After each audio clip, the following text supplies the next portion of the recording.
இது வரைக்கும் gate kids சேனலை சப்ஸ்கிரைப் பண்ணாதீங்க, உடனே சப்ஸ்கிரைப் பண்ணுங்க. அப்படியே அந்த பெல் சிம்பளையும் பிரஸ் பண்ணுங்க. எங்களுக்கான சப்ஸ்கிரைபர். ஹலோ விவாஸ். ரஷ்யா உருவாக்கி வருகின்ற ஸ்புட்னிக் வி வேக்சின் குறித்த அடிப்படை விவரங்கள், தகவல்கள், டேட்டாக்களை வழங்க வேண்டும் என்று அந்த நாட்டிடம் இந்தியா கோரிக்கை வைத்துள்ளது. இதற்காக ரஷ்யாவில் இருக்கும் இந்தியன் தூதரகம் பணிகளை செய்து வருகிறது. கடந்த மாதம் ரஷ்யாவைச் சேர்ந்த செச்செனோவ் பகுதியில் இருக்கும் மாஸ்கோ ஸ்டேட் மெடிக்கல் யூனிவர்சிட்டி கொரோனாவிற்கு எதிரான தடுப்பு மருந்தை கண்டுபிடித்து இருப்பதாக அறிவித்து உள்ளது. வெறும் 3 மாத சோதனையில மருந்தை கண்டுபிடித்து விட்டதாக ரஷ்யாவானது அறிவித்து உள்ளது. ரஷ்யா உருவாக்கியுள்ள வேக்சினுக்கு ஸ்புட்னிக் வி என்ற பெயர் வைக்கப்பட்டு உள்ளது. இதன் 3ஆம் கட்ட சோதனையானது தற்போது நடந்து வருகிறது. ஆனால் 3ஆம் கட்ட சோதனை முடிவதற்குள் இந்த தடுப்பு மருந்தை மக்கள் பயன்பாட்டிற்குள் ரஷ்யா கொண்டு வந்து உள்ளது. 3ஆம் கட்ட சோதனையும் மிகவும் குறைவான நபர்களிடம் ரஷ்யா நடத்தி வருகிறது. ரஷ்யாவைச் சேர்ந்த செச்செனோவ் பகுதியில் இருக்கும் மாஸ்கோ ஸ்டேட் மெடிக்கல் யூனிவர்சிட்டி ரஷ்யாவின் கமாலாயா தேசிய மைக்ரோபயாலஜி ஆராய்ச்சி மையமுடன் இணைந்து இந்த ஆராய்ச்சியை செய்து இருப்பதாக அறிவித்து உள்ளது. அந்த நாட்டு இராணுவத்தின் நேரடி கண்காணிப்பு மற்றும் ஆலோசனையின் கீழ் இந்த சோதனையானது செய்யப்பட்டது. இந்த ஸ்புட்னிக் வி மருந்தை தற்போது அந்நாட்டு மருத்துவர்கள் தங்களுக்கு தானே இட்டு வருகிறார்கள். அதேபோல ரஷ்ய அதிபர் புடினின் மகளுக்கு இந்த மருந்தை ரஷ்யா அளித்தது. இந்த மருந்து எடுத்துக்கொண்டவர்களுக்கு கொரோனா பாதிப்பு இல்லை, அவர்களுக்கு பின் விளைவுகளும் இல்லை என்று ரஷ்யா கூறியுள்ளது. இதுல ரஷ்யா, சவுதி அரேபியா, அரபு அமீரகம் ஆகிய நாடுகள்ல இந்த மருந்துடைய 3ஆம் கட்ட சோதனையானது செய்யப்படும் என்று கூறுகிறார்கள். ஆகஸ்ட் 3ஆம் தேதியில் இருந்து இந்த சோதனைகள் செய்யப்பட்டு வருகிறது. அதன் பின் இந்த மருந்தானது செப்டம்பர் மாதம் மக்களுக்கு வழங்கப்பட வாய்ப்புள்ளது என்று கூறுகிறார்கள். 2020 இறுதிக்குள்ளாக 3 கோடி மருந்துகளை தனது நாட்டிற்குள் தயாரிக்க ரஷ்யா திட்டமிட்டு வருகிறதாம். ஆனால் உலக நாடுகள் இந்த மருந்து குறித்து சந்தேகம் எழுப்பியுள்ளது.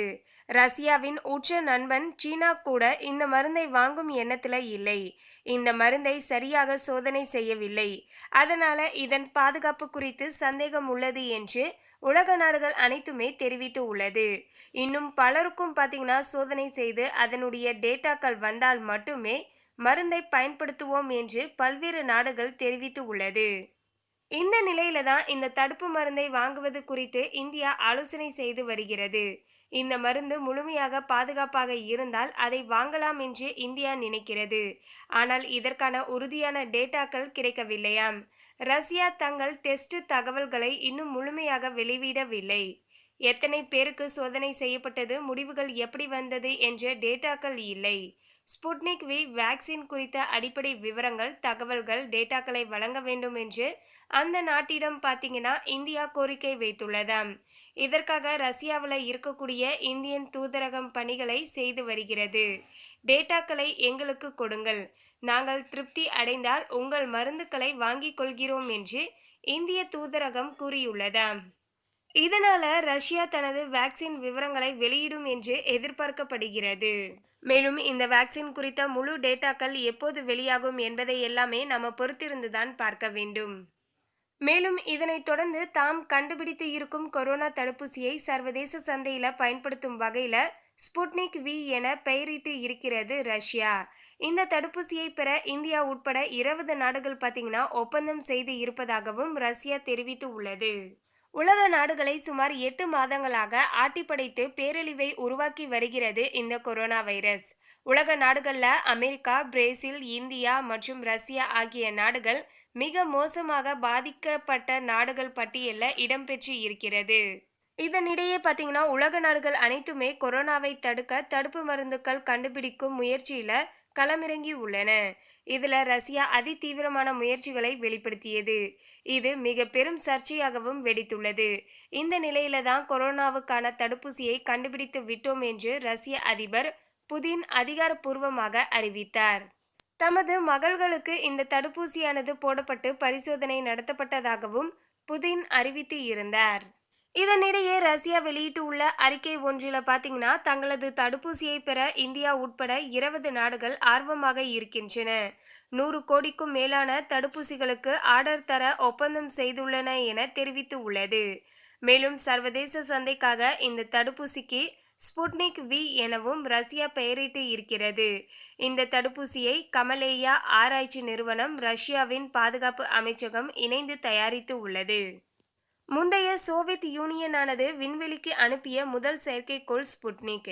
இதன் பிறகே உலக நாடுகளுக்கு இடையே விண்வெளி பயணம் குறித்த போட்டியே உருவானது.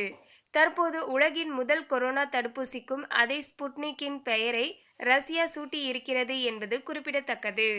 மேலும் இதனைத் தொடர்ந்து கொரோனா வைரஸ் தொற்றுக்கு எதிரான தடுப்பூசி கண்டுபிடித்து விட்டதாக அறிவித்தகையோடு அதற்கு ஸ்புட்னிக் வி என்ற பெயரையும் சூட்டிவிட்டது ரஷ்யா. தனது மகளுக்கு அந்த தடுப்பூசியை போட்டு உள்ளதாக அந்த நாட்டு அதிபர் மிலாடிமிர் புட்டின் தெரிவித்து உள்ளார். இந்த நிலையில்தான் 3வது கட்ட மனித பரிசோதனைகள் முடிவடைவதற்கு முன்பாகவே ரஷ்யா இவ்வாறு ஒரு அறிவிப்பை வெளியிட்டது பற்றி உலக நாடுகள் என்ன மாதிரி கருத்துக்களை வைத்துள்ளன என்பது பற்றி பார்க்கலாம். குறிப்பாக இந்தியா மற்றும் அமெரிக்கா ஆகிய நாடுகள் இந்த விஷயத்தை எந்த மாதிரி அணுகுகின்றன, ரஷ்யாவின் தடுப்பூசியை பயன்படுத்த அவை சம்மதிக்குமா என்பதற்கு இவர்கள் கருத்துக்கள் அவசியமாகும். ஒவ்வொரு நாட்டில் இருந்தும் வெளியாகியுள்ள கருத்துக்களை பற்றி பார்க்கலாம்.